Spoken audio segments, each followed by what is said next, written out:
Graça e paz, amém, igreja? Bom estar com vocês aqui. Na verdade, eu sou filho na fé dessa casa, né? No ministério do pastor Edson Rios. Pastor Edson Rios, que quando eu vejo sempre, chamo ele de meu pastor. Não sei se ele gosta muito não, mas que eu chamo, eu chamo.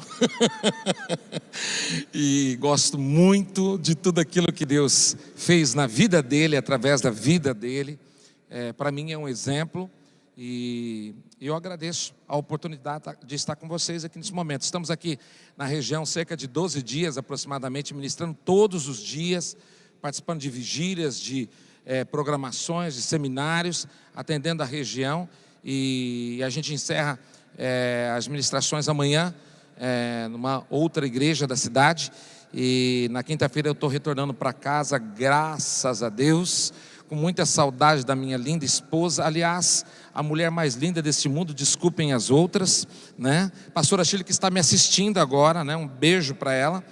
E a gente está muito feliz de estar com vocês aqui. Vamos ser bastante pontuais. Também tenho alguns parentes aqui, irmãos biológicos, irmãs biológicas, sobrinhos acompanhando, né? Para a gente é uma alegria tê-los aqui conosco. E a gente está bem assistido, bem servido. Vamos naquilo que Deus tem colocado no nosso coração, naquilo que Deus preparou para esta noite. A grande verdade, queridos, é que eu tenho visto algumas coisas interessantes acontecendo nessa nação. Uma delas que eu preciso falar antes de qualquer coisa com a movimentação das águas desses dias. E uma das movimentações que a gente tem visto e percebido na vida ou no ministério de homens neste país. Não se trata apenas de um movimento em algum encontro específico, mas em todos os ministérios relacionados a homens, nós estamos percebendo que existe uma movimentação. Sempre as mulheres ficaram mais ali cuidando da parte de intercessão, da responsabilidade. As mulheres parece que sempre predominaram nos trabalhos com aquilo que é a firmeza de uma denominação ou de algum ministério, né? Alguns ministérios chamam aquelas mulheres do círculo de oração. E a gente sempre viu isto acontecendo em diversos ministérios.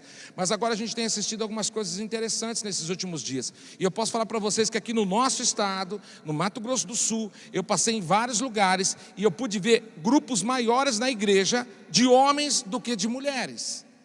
Isso para mim foi uma testificação daquilo que Deus está fazendo. Então fique sensível a isso, porque tem tudo a ver com esse período de campanha que nós estamos vivendo aqui na Terça da Esperança, focados naquilo que a família tem que estabelecer, e o homem é o cabeça do lar, o homem é o responsável para que possa estar trazendo uma boa condução. E tratando-se de família, nós nos encontramos com muitos perfis familiares, principalmente quando nós olhamos e compreendemos que essas famílias vão ter muitas coisas similares à família do vizinho, onde alguns são mais alegres, outros um pouco mais extrovertidos, outros menos, alguns talvez taxados como as ovelhas negras da família, outros como bonzinho, como fiel. Enfim, cada casa, cada lar tem uma identidade muito similar à outra. Por isso, quando a gente fala a respeito de família, e família é um projeto de Deus, a gente começa a entender algumas coisas muito claras, e a gente começa a perceber que existe um lugar pontual daquilo que Deus quer gerar no nosso espírito. Por isso, a zona de conforto ou a zona de confronto, quem define somos nós. E quando a gente começa a olhar essa definição, nós começamos a entrar naquilo que Deus quer gerar no nosso espírito. A história que eu vou contar aqui, talvez ela poderia ser muito bem abrangida para uma ministração específica para líderes, talvez até para homens, mas o Senhor colocou no meu espírito para direcionar para a família, e eu quero compartilhar isso com vocês. Gostaria que você acompanhasse comigo o texto base em Juízes capítulo 9, versículo 7 até o 21. A minha tradução é revista e atualizada. Nos diz assim: avisado disto, Jotão foi e se pôs no cimo do monte Gerezim. Em alta voz clamou e disse-lhes: ouvi-me, cidadãos de Siquém, e Deus vos ouvirá a vós outros. Foram certa vez as árvores ungir para si um rei, e disseram à oliveira: reina sobre nós. Porém a oliveira lhes respondeu: deixaria eu o meu óleo, que Deus e os homens em mim prezam, e iria pairar sobre as árvores? Então disseram as árvores à figueira: vem tu e reina sobre nós. Porém a figueira lhes respondeu: deixaria eu a minha doçura, o meu bom fruto, e iria pairar sobre as árvores? Então disseram as árvores à videira: vem tu e reina sobre nós. Porém a videira lhes respondeu: deixaria eu o meu vinho, que agrada a Deus e aos homens, e iria pairar sobre as árvores? Então todas as árvores disseram ao espinheiro: vem tu e reina sobre nós. Respondeu o espinheiro às árvores: se deveras me ungis rei sobre vós, vinde e refugiai-vos debaixo da minha sombra. Mas se não saia do espinheiro fogo que consuma os cedros do Líbano. Agora, pois, se deveras e sinceramente procedesses, proclamando o rei Abimeleque, e se bem vos portasses para com Jerubaal e para com a sua casa, e se com ele agisses segundo o merecimento dos seus feitos, porque meu pai pelejou por vós, e arriscando a vida, vos livrou das mãos dos midianitas. Porém vós hoje vos levantastes contra a casa de meu pai, e matastes os seus filhos, 70 homens, sobre uma pedra, e Abimeleque, filho de sua serva, fizestes reinar sobre os cidadãos de Siquém, porque é vosso irmão. Se deveras e sinceramente procedesses hoje com Jerubaal e com a sua casa, alegrai-vos com Abimeleque, e também ele se alegre convosco. Mas se não, saia fogo de Abimeleque e consuma os cidadãos de Siquém e Bet-Milo. E saia fogo dos cidadãos de Siquém e Bet-Milo, que consuma Abimeleque. Fugiu logo Jotão e foi-se para Beer, e ali habitou por temer seu irmão Abimeleque. Que o Senhor nos conduza naquilo que Ele tem para as nossas vidas essa noite. Sabe que o silêncio de um homem cheio de justiça pode trazer um trono de impiedade dentro de uma casa. Quando nós não nos posicionamos e a virtude não é liberada ou então liderada dentro de uma casa, nós percebemos que algumas coisas começam a sair do propósito. Por isso, a palavra virtude no latim, virtus, significa força, coragem e excelência moral. Olhando dessa forma, nós começamos a entender algumas coisas muito básicas naquilo que é um lar. Alguns lares estão vivendo um tempo de fracasso, em favor de estar sendo agora não simplesmente um motor gerador de benefícios de uma construção de uma família saudável debaixo da presença de Deus. Então, o esposo ou a esposa, não importa a condição, um deseja diminuir o outro. E quando eles agem dessa forma, na verdade, quem se torna pequeno são eles. Mas o princípio de honra, de respeito e de amar continua sendo o mesmo. E algumas famílias começam a se frustrar diante disto. Só que alguns casamentos e algumas famílias e algumas casas de paternidade, elas não entenderam o projeto original.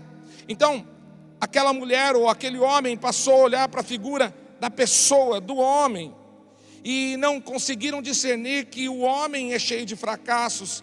E por isso, este lugar que deveria pertencer somente a Jesus, olhando que ele poderia construir algo novo, foi diluído, agora se tornou uma grande decepção. E nós percebemos que muitos casamentos são destruídos, muitos casamentos são diluídos. E nós percebemos também que por detrás disso existe uma história. Aqui nós temos o apólogo de Jotão, ou então a parábola de Jotão, onde nós encontramos algumas coisas interessantes a respeito daquilo que o princípio de descendência ou então de bênçãos poderá alcançar. Nós encontramos um homem que foi separado por Deus para poder vencer os midianitas. Os midianitas enfadavam a Israel. Todas as colheitas eram tiradas e destruídas por eles. E Israel vivia em cavernas naquele período. Por quê? Porque Israel andou em desobediência. Como sempre a gente viu na história de Israel, os seus altos e baixos. Um dia com o Senhor, outro dia longe do Senhor. E nesse período estava longe do Senhor. Mas Deus levanta esse homem, e nós conhecemos a história de um exército de homens separados de 32 mil, sobrou 300 apenas, e com esses 300 há uma libertação e uma conquista de Israel. E agora a gente encontra um homem chamado Gideão, conquistador, e em sua conquista agora os homens olham para a figura dele e desejam uma resposta de um reino através da vida dele, e ele então não quer mais se posicionar com aquilo que ele carregava. Então ele diz, o reino não é para mim. Mas ele deixa algumas evidências com Abimeleque, dizendo, meu pai é rei, falando a respeito dele, porque esse era o desejo que estava no seu coração. Começou muito bem, mas no final houve alguns embaraços, embora durante 40 anos houve paz no período de libertação e no período de governo ou do cuidado de Gideão. Só que ele decide fazer uma coisa contrária. Como alguém que lidera uma casa, ele faz uma capa, uma túnica com os ouros e com tudo mais, e essa túnica passa a ser objeto de adoração, e naquele período eles se prostituem diante dos seus deuses pagãos e se esquecem do Deus que lhes deu a vitória. Princípios de paternidade que muitas vezes acabam sendo apagados por aquilo que Deus está fazendo. Escuta, nós carregamos algo da parte do Senhor, que deve trazer agora uma transição de mudança dentro das casas, dentro dos lares. Entretanto, muitas vezes nós nos esquecemos daquilo que o Senhor tem feito na nossa casa, ou daquilo que Deus tem feito na vida dos nossos filhos, ou então na construção dos nossos sonhos. E quando a gente olha isso, nós percebemos uma história interessante. Gideão nunca foi oficialmente rei, embora o povo tenha tentado fazê-lo rei, por causa de suas vitórias. Está registrado em Juízes 8, 22 e 23. Ele recusou dizendo: não dominarei sobre vós, nem tampouco meu filho, o Senhor é quem dominará sobre vós. Por isso, contudo, Gideão viveu como um rei na prática, teve muitas mulheres, riquezas, um harém, e até deu o seu filho o nome de Abimeleque, como eu disse aqui, com significado: meu pai é rei, porque é o que estava inserido no seu coração, o que pode sugerir um desejo indireto à realeza.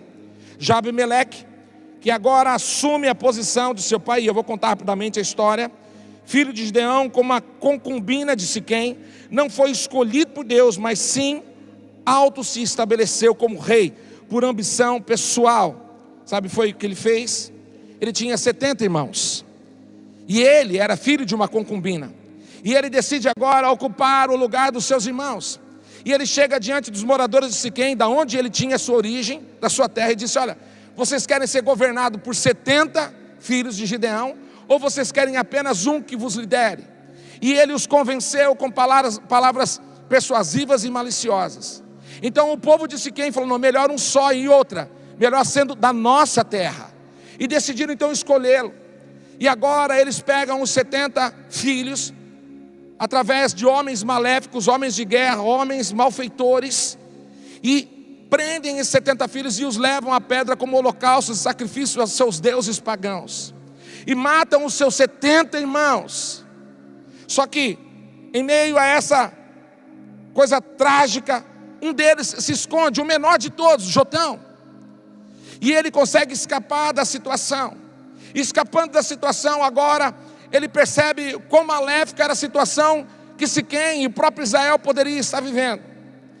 E ele vai até o Monte Gerizim. O Monte Gerizim, na palavra do Senhor, é conceituado como o Monte da Bênção, o Monte Ebal como o Monte da Maldição, lugar onde se delegava ofícios de bênçãos ou de maldição. E ele vai no Monte da Bênção e diz assim: olha, existe uma proposta para vocês.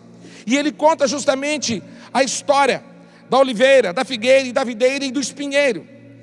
E ele conta essa parábola dizendo que elas poderiam ser as governantes. Em outras palavras, ele queria dizer assim: existem pessoas certas para estar cuidando do povo de Israel. Existem pessoas certas para estar cuidando da casa de Israel. Existe a pessoa certa para abençoar o seu lar. E ele conta a parábola falando que cada uma delas se recusou. A oliveira, que trazia o símbolo de unção, de Espírito Santo ou de óleo, não quis. A figueira, que trazia a ideia de provisão, de cuidado, não quis. A videira, que trazia a ideia de comunhão e de alegria, não quis. E elas escolheram aquele que deveria ser o menor ou pior, a pior das escolhas, o espinheiro, que era o engano, que era a crueldade e a destruição. Pastor, onde você quer chegar com essa história? Até que ele venha e cuide bem do trono do seu lar. Zona de conforto ou zona de confronto? Quando nós olhamos a respeito da virtude que se esconde dentro do lar, dentro da nossa casa, então tudo se exaura dentro daquilo que Deus tinha como projeto. E a virtude como força moral que sustenta o justo, quando tudo convida para que ele possa estar sendo real naquilo que Deus colocou sobre a vida dele, agora se torna um ato de covardia, nos leva a um posicionamento muito similar ao que aconteceu nessa história. E o final dessa história é trágico, porque todos eles acabam padecendo. E quando a gente olha Abimeleque sendo morto numa batalha, e numa situação escandalosa, onde uma mulher joga uma pedra de moinho sobre a sua cabeça, e ele pede para que o seu soldado o atravesse na espada, mostrando na verdade a condição de reprovação de Deus sobre tudo aquilo. A gente percebe que não somente houve uma batalha de derrota final 3 anos depois daquilo que ele havia conquistado, mas acima de tudo houve agora um processo de Deus mostrando que nós muitas vezes padecemos porque nós tomamos atitudes erradas, como líderes, como pessoas que poderiam estar à frente daquilo que Deus tem como propósito maior. Quando os virtuosos se escondem, os espinheiros reinam. Portanto, Jotão, como voz profética, sobe ao monte e adverte: enquanto os justos se calam, o caos assenta no trono. Sabe qual é o nosso problema? É que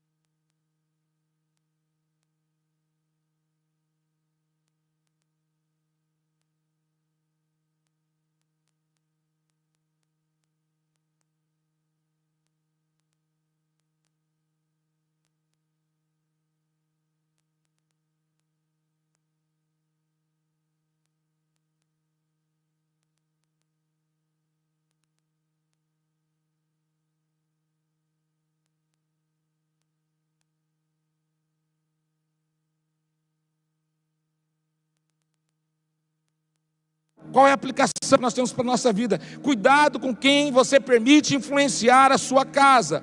Cuidado com quem você permite influenciar o seu coração. Cuidado com as alianças de princípios que custam muito caro.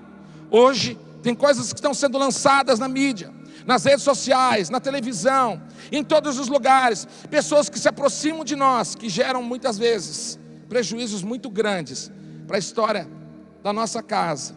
E eu vou dizer uma coisa para vocês: não é porque somos pastores que não sofremos as mesmas retaliações, as mesmas lutas. Nós também temos lutas com os filhos, nós também temos lutas muitas vezes dentro do casamento, nós temos lutas diversas, nós somos tão homens como qualquer um outro. Só que quando nós nos posicionamos e entendemos que Senhor, só o Senhor, só o Senhor, só a Tua presença nos basta, Senhor. E a gente começa a falar: Senhor, entra na nossa casa, Senhor, vai mudando a estrutura dela. A gente começa a compreender algumas coisas muito nítidas e claras a respeito daquilo que Deus quer fazer. Portanto, quando nós percebemos 1 Samuel capítulo 8, a gente percebe que o povo rejeitou o governo de Deus por um rei humano. Escolha errada. Quem é que você está escolhendo para que possa ser um direcionamento dentro da sua casa? Qual é a medida que você está usando? Tiago 3,15, a sabedoria terrena é demoníaca. Por isso, quando nós olhamos, quando os bons se omitem, espinheiros tomam o nosso lar. Pessoas que não têm nada a ver com o cristianismo, pessoas que não têm nada a ver com o ensino da palavra, pessoas que estão vivendo no entendimento daquilo que o mundo oferece, e tudo aquilo que poderia ser verdadeiro dentro da nossa casa acaba sendo destruído, e a gente acaba deixando isso acontecer. Hoje tem uma doutrina chamada hipergraça, onde nem tudo é pecado, muitas coisas agora são permitidas, e algumas igrejas estão deixando, de fato, a porta da santidade ser agora fechada e a porta da libertinagem ser aberta. A grande verdade, eu costumo dizer sempre que aquilo que é a porta estreita ainda continua sendo aberta. Ela é estreita, mas ela está pronta para que nós venhamos passar por ela. E famílias muitas vezes não desejam, porque o evangelho da facilidade, ele começa a tomar o evangelho da verdade, e ele começa a abranger uma situação onde as famílias acabam sendo derrotadas por isto. Queridos, famílias destruídas, famílias perdendo seus filhos que estão tirando a vida, porque há uma movimentação de espírito de morte, de engano, porque tem permitido que Abimeleque tenha entrado dentro da sua casa com informações erradas, com entendimentos errados, com o coração fora do propósito, amizades indevidas, famílias que não deveriam estar próximas, porque elas só trazem engano para você. E quando a gente começa a entender isso, a gente entende que não basta ter dons dentro do lar, é preciso se posicionar com eles. O silêncio do pai, da mãe, do líder ou do pastor abre espaço para muitas destruições. Esther capítulo 4, versículo 14 nos diz: se você se calar agora, no livramento virá, de outro lugar. Existe um tempo certo para as coisas de Deus, mas Deus quer agora. Deus quer agora fazer na sua casa. Ele quer usar a sua vida, Ele não quer esperar o processo do tempo. A vontade do Senhor é que você tenha discernimento para esse tempo de entendimento daquilo que Ele tem como resposta, de como deve ser o governo da sua casa. Portanto, o sal precisa salgar e a luz precisa brilhar. Mateus 5, 13 até 16 nos traz esse entendimento. O espinheiro que governa pelo medo e não pela virtude acaba destruindo algumas coisas dentro da nossa casa. E o espinheiro se oferece como um refúgio, mas um refúgio mentiroso, cheio de ameaças. Existem homens e mulheres, e principalmente homens, oprimindo suas casas e deixando muitas vezes um lar destruído pela sua crueldade emocional, pela pressão que ele vive, pela falta de entendimento daquilo que de fato é uma paternidade dentro do seu lar. E quando nós entramos nesse lugar, nós percebemos algumas coisas muito claras. Pelos frutos conhecereis. Mateus 7, 15 até o 20 trabalha esse entendimento. João 10, 10, o ladrão vem para matar, roubar e destruir. Escuta, você vai discernir o que é ladrão, o que é que está destruindo, o que é espiritual, o que é emocional, o que é o homem da razão e o que é o homem de fato que está andando com o seu coração longe dos propósitos. Eu digo homem, sendo sexo masculino e feminino. Cuide do trono do seu lar, antes que o fogo do espinheiro consuma tudo.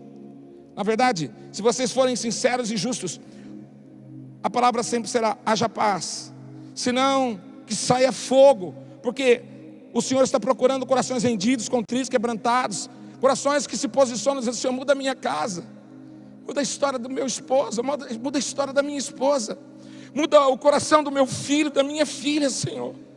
Entra nesse lugar agora com um direcionamento onde as pessoas dirão assim: a minha casa de fato serve ao Senhor. Onde as pessoas vão entender que há uma manifestação da glória de Deus, um ambiente não somente de Shekinah de Deus, mas de cabode de Deus, de um peso de glória. Onde as pessoas perceberão, não porque você necessariamente desejou que as pessoas observassem, mas porque você criou a sua casa, o entendimento de que o espinheiro não deve predominar. Por isso, é muito claro o que eu quero deixar para você. Vivam de modo santo, esperando e apresentando a vinda do Senhor. Eu e a minha casa serviremos ao Senhor. Decida hoje entre o conforto e o confronto. Gideão lutou sim com 300 homens fiéis. Abimeleque venceu por politicagem, mas caiu em desgraça. Jotão não reinou, mas confrontou com a verdade. Sabe, de tudo que tem aqui ainda, a verdade é que estabelece um lar abençoado, até que Ele venha. Cuide do trono do seu lar. Cuide do trono do seu lar. Não aceite o silêncio diante do erro. Não aceite o espinheiro no lugar de Deus que te chamou para liderar. O lar é o primeiro campo de batalha espiritual. Vença ali. Existe uma essência. Existe uma essência. Esses últimos 3 anos, pastor Edson, eu tive que ficar muito mais focado na minha casa. A primeira igreja é o nosso lar. Preocupado com a saúde emocional do meu lar. Isso quer dizer que quando nós entendemos isso, percebemos que as coisas poderão ser rompidas, não através do resultado de visível aparência dentro de um templo, mas acima de tudo de um resultado manifesto pelo poder da glória de Deus. Eu queria que você ficasse em pé.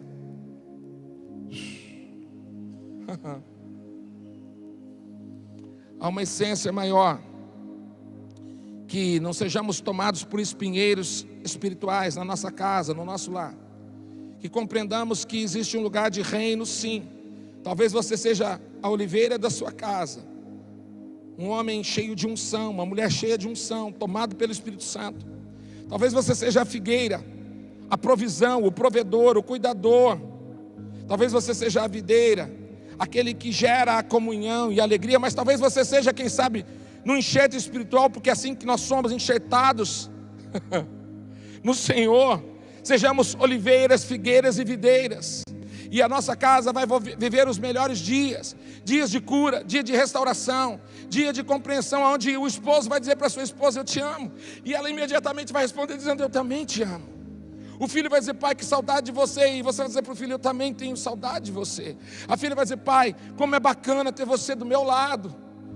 Porque nós vamos nos tornar não simplesmente referências, mas a autenticidade daquilo que Deus tem para as nossas vidas, daquilo que Deus quer colocar no nosso coração, daquilo que Deus quer que nós venhamos vencer. E essa noite eu faço um apelo para você, um apelo muito claro: vivamos dentro daquilo que Deus quer colocar no nosso coração. Eu e a minha casa, literalmente, serviremos ao Senhor, naquilo que Deus tem para as nossas vidas.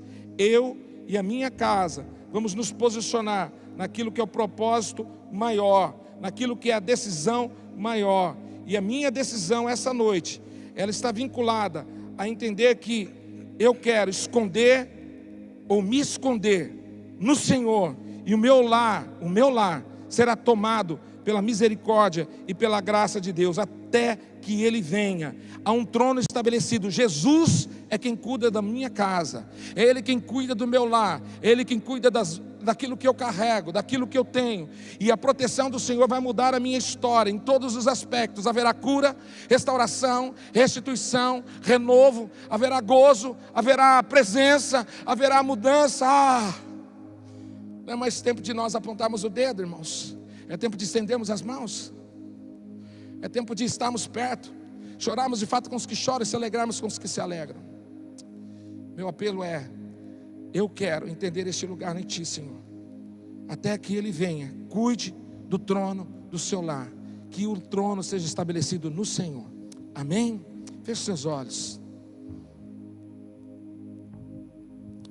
Senhor, eu quero liberar sobre a vida daqueles que aqui estão, aquilo que é resposta para a sua casa, aquilo que é resposta para a vida de cada irmão. Libera uma unção extraordinária essa noite, Pai. Algo que vai trazer não somente balizamento, mas que vai trazer entendimento de oliveiras, de figueiras, de videiras, governos tomados, ó Pai, por uma unção extraordinária, tomados por provisão, tomados por comunhão, tomados, ó Deus, por entendimentos claros daquilo que o Senhor tem, Pai. Lares estabelecidos na santidade, lares restaurados, restituídos, Senhor, envolvidos não agora mais para uma zona de conforto, dizendo deixa acontecer, não, mas agora para uma zona de confronto. O meu lar, a minha casa pertence ao Senhor. Os meus filhos vão se converter, o meu marido vai se converter, a minha esposa vai se converter ao Senhor.